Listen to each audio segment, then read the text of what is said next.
Welcome back to my channel. Hello বন্ধুরা, সবাই কেমন আছো? চলে আসলাম আরেকটি ছোট্ট ভিডিও নিয়ে। আজকে আমাদের মনটা তেমন একটা ভালো নেই, খুব খারাপ।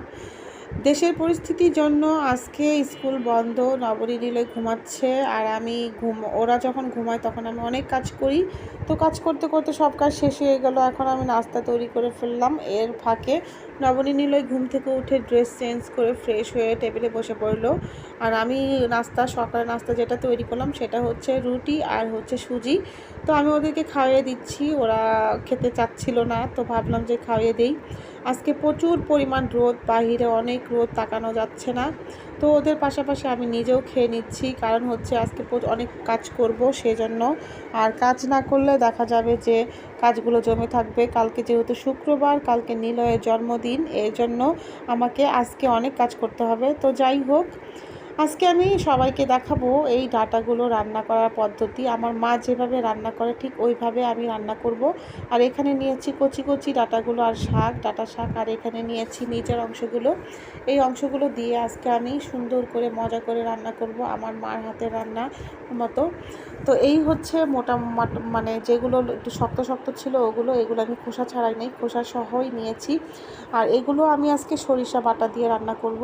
আর দিয়ে দিব কয়েকটা হচ্ছে কাঁঠালের বিচি। কাঁঠালের বিচিটা কিন্তু খেতে কিন্তু সবাই অনেক পছন্দ করে, আমার নিজের কাছেও কিন্তু খুব ভালো লাগে। তো যাই হোক, এগুলো একটু ভালো করে ডাঁটা আর হচ্ছে কাঁঠালের বিচিগুলো ভালো করে ধুয়ে নিব। আমি যেহেতু সরিষা দিয়ে রান্না করব এই জন্য সরিষাগুলো একটু ধুয়ে নিব, কারণ সরিষায় বিভিন্ন ধরনের ময়লা থাকে। আর সরিষাগুলো অবশ্যই ধুবো আমি চায়ের ছাঁকনিতে, কারণ চায়ের ছাঁকনিতে ছাঁকলে দেখা যাবে সরিষাগুলো চলে যাবে না, এর জন্য। তো এই বুদ্ধিটা কিন্তু অনেক ভালো, একটা সুন্দর একটা বুদ্ধি। আপনারা চাইলে এরকম করে সবসময় সরিষা, জিরা, কালো জিরা এইভাবে ধুতে পারেন।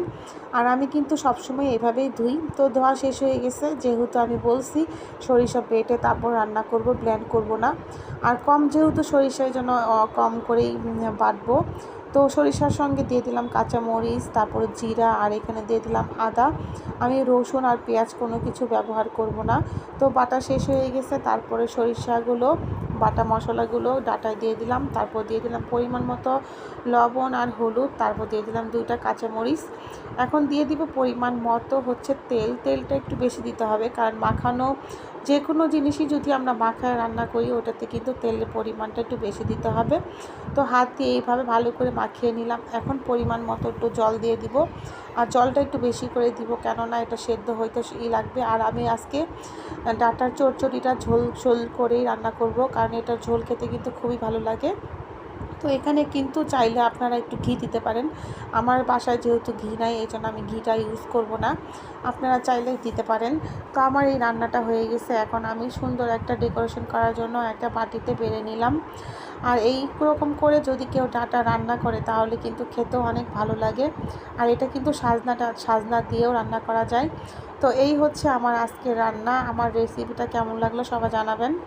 আর দুপুরে খাওয়ার সময় আমরা চিপস দিয়ে ভাত খাবো, তো এই জন্য কয়েকটা চিপস ভেজে নিচ্ছি। আর এই চিপসগুলি খেতে খুব মজা।